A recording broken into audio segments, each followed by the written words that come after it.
All right, thanks for tuning into Broomy's Garage. Today we're going to take a look at some of these exhaust hot pipes that we've done and some updates on the RX4 Barra project.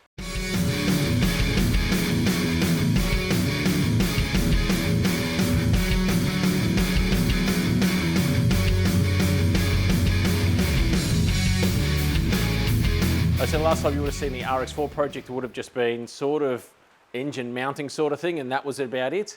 As you can see, we fast forwarded a bit past there, but like I've said in previous videos, I don't really want to just sit there doing hours and hours of fabrication stuff and you know, some of the boring stuff. Everyone's seen all that kind of stuff before and that, so what I want to do is get this done, which I've done. I've knocked it out. We've got an exhaust manifold, we've ceramic coated all of it, got a 4-inch dump pipe as well, and yeah, looks like the powder coat has actually left something in here. Actually, let me just, oh, what's this?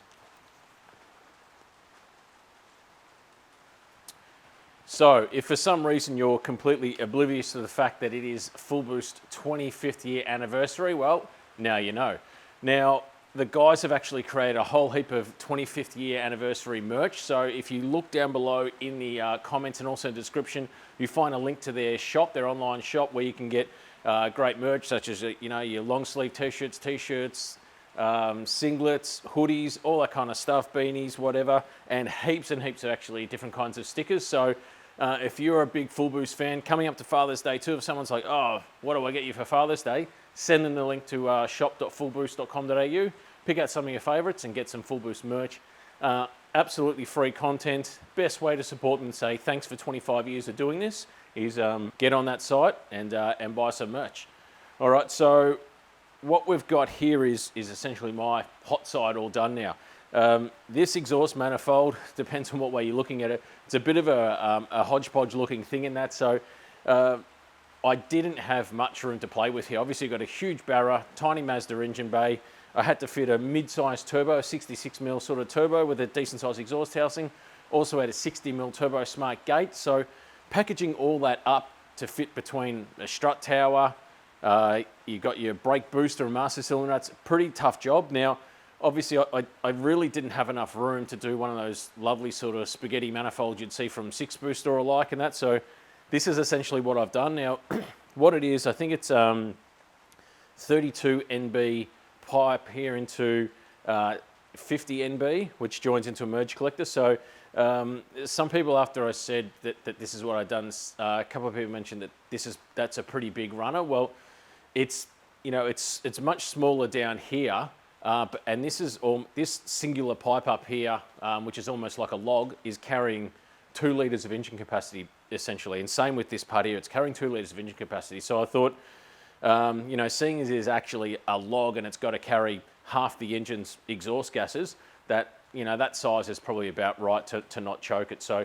you got the small pipe leading into on here, had even less room here, so we've got 2 into 1 into here, and then we've got the collector off here. But you know, it's all split pulse. It's contained all the way here. I've blocked off here to add some restriction. I've felt, you know, a significant amount of air coming out the exhaust gas. So I'm pretty sure the wastegate will have no restrictions. What I'm going to do also with the gate is I'm going to have the 60mm gate on it. I want it as large a gate as possible because obviously with the engineer specs, I have to hit the dyno and I have to make 230 kilowatts at the rears or thereabouts. So I want to, you know, the smallest spring we can get in on the 60mm wastegate is a 4 PSI spring. So I think if I make 4 PSI, you know, pull back some timing or whatever and control it, we'll hit that sort of 230 kilowatt goal at the rears, no problems. And then I can just use a boost controller to run, you know, hopefully maybe on E85, run like 15 pounder boost or something like that, or whatever to make 400 sort of horsepower at the rears. Remember, we've only got that ZF, natural aspirated ZF, so well, we know that these gas motors are okay sort of thing, or a little bit on edge, sort of at that 600 real horsepower target. It's not our goal. Our goal is probably only around 400 because we don't want to nuke the auto. And 400 in a car that's going to weigh 1,200 kilos is still a pretty good time anyway on the street. So, yeah, this is the manifold. This is our exhaust housing, and this is our dump pipe. Let's have a bit of a closer look at some of this, and then we'll get on the car and show you how it all fits up. So what we've got here is these runners running into that side, and these runners running into that side, and then right off here, we've got out to the 60mm and that. So turbo is a low mount, so to speak. The turbo will mount down here, and it was really the only way to fit a decent sized dump pipe on it was to do it that way. If we had a high mount, it was just going to be, I was going to have to mount it too far forward, and I want to run a meaningful air cleaner setup on this, and maybe even an air box to make it look pretty factory in that. But as you can see, the powder coatings come out awesome. Got a bit of a flex join here for where the wastegate joins, and yeah, this is a big old 4-inch dump pipe, which is great. I know if you're trying to fit a 4-inch dump pipe with a rotary in there, good luck. Making an exhaust system for Barra is almost easier than it is for making with the tiny rotary engine. So let's get this all mounted in the car and just see where it sits. So this is basically what I'm now left with. We have, as you can see, really, really tight to the booster and the strut tower. We've got enough clearance there to the body, but I mean, yeah, you can sort of see why I needed to make the exhaust manifold the way I have. Low mounted it, 4-inch dump pipe is snaking its way sort of through there, you can see. And then, yeah, I want to make a meaningful sort of air box. It sort of looks like a factory sort of air box almost there, rather than just the pod filter stuck on the front or one of those, you know, those mesh things on the front. And then you obviously come out of there, go over there and have a water intercooler run up into the Dominator Motorsports plenum. You can see you've got the titanium studs from Dominator Motorsports in there too, which is really nice finishing touch for this thing. Next step, well, actually before I get started, so basically, obviously, yeah, we've got 3 runners here, 3 runners into here, joining into a split pulse. The 60mm gate comes off here into a flex. All it runs out into a 4-inch system, which runs into this. So this is a 200 cell cat, I think, which is required by the engineer.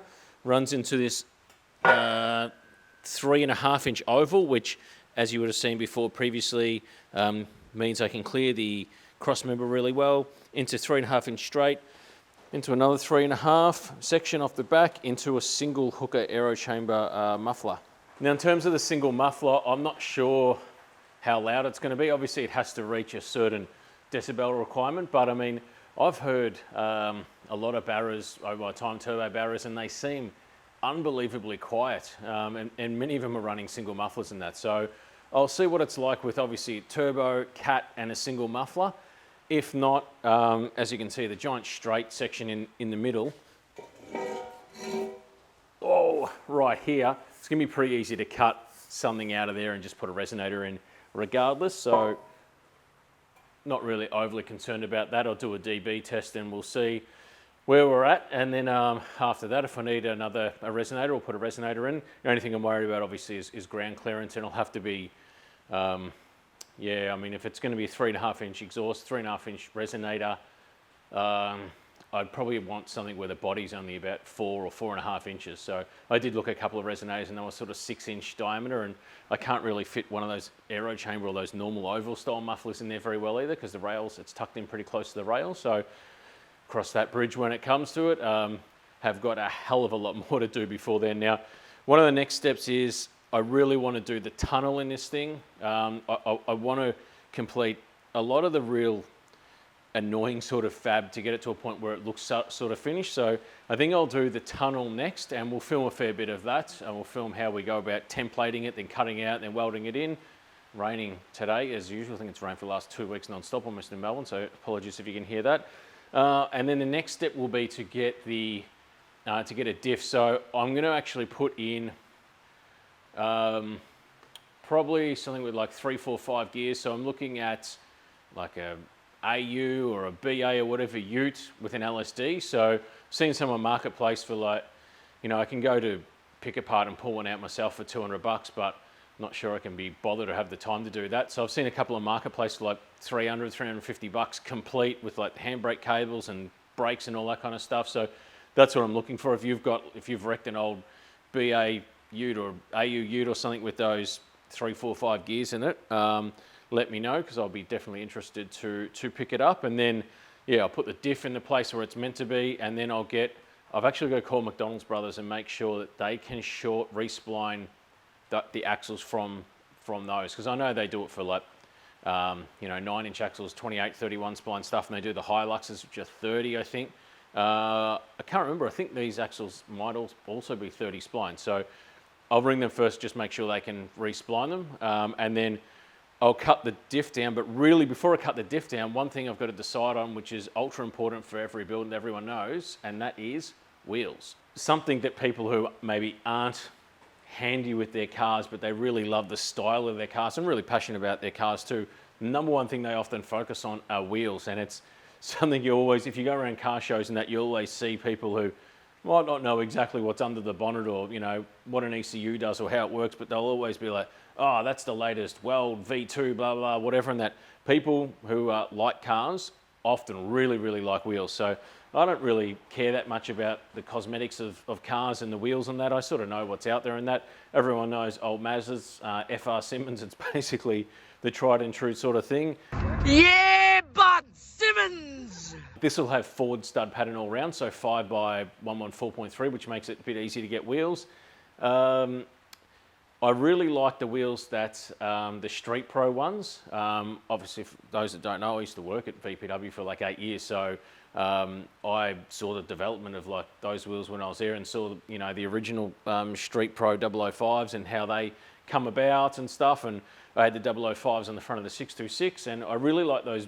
I think they're called Street Pro 2s, the black ones, but they're almost, because they were such a popular wheel and really well priced and pretty strong wheel, especially for the street, they're almost overdone now. I don't know, you just see them so much on, lots of early Holdens and Falcons and Commodores and stuff like that, and, even HKs and Ts and Gs and stuff like that. Like, you see them on so many. You go to Drag Challenge or something like that, a major event with a lot of street cars and that, and I guarantee you'll see so many of them running those Street Pro 2s, the black ones, the 5-spoke black ones. They're a cool looking wheel, but at the same time, almost, you're like everyone else, they want to be an individual, but they're always the same sort of thing, like in any, music genre and that.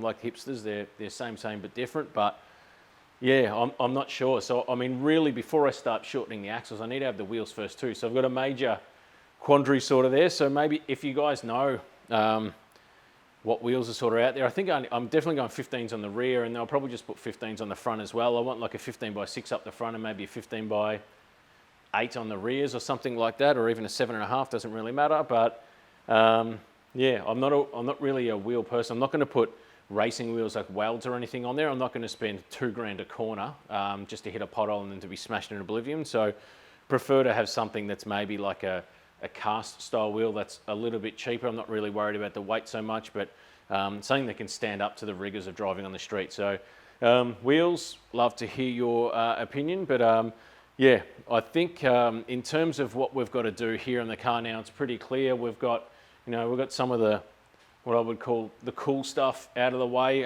which helped my motivation on the car. I did a little bit on the RX-7 recently, but I'd knocked this out mainly because I wanted to look at it and look at something that started to resemble a car. There's nothing worse than coming here and just seeing an empty shell, and sort of when I was doing the body work and doing little bits of welds here and there, I was just starting to get a bit sick of it, to be honest. It was getting monotonous. So now I've knocked this out, I feel like I can get back into some of that boring old sheet metal work again. And I think this next part, once I seal off the firewall and really make that firewall, that it'll start resembling a car again. So yeah, excited to get into the next stage. I think we're gonna have to do something about the brakes as well. That the master cylinder reservoirs there are a bit too close. I'm not worried about the master cylinder and the booster so much. It's I can heat shield all that. It's just that the plastic from that's going to house that, I'm worried about that melting from the heat. So I'll probably get some remote reservoirs for that or something, but definitely something for another day. And yeah, I think that's pretty much it for us. We'll wind it up there, and hopefully next time you see me, I'll actually be out in the RX-7. We're just waiting on the converter to come back and then run that up on the trans brake, and hopefully that's the next video. So until then, thanks for watching, and I'll see you then.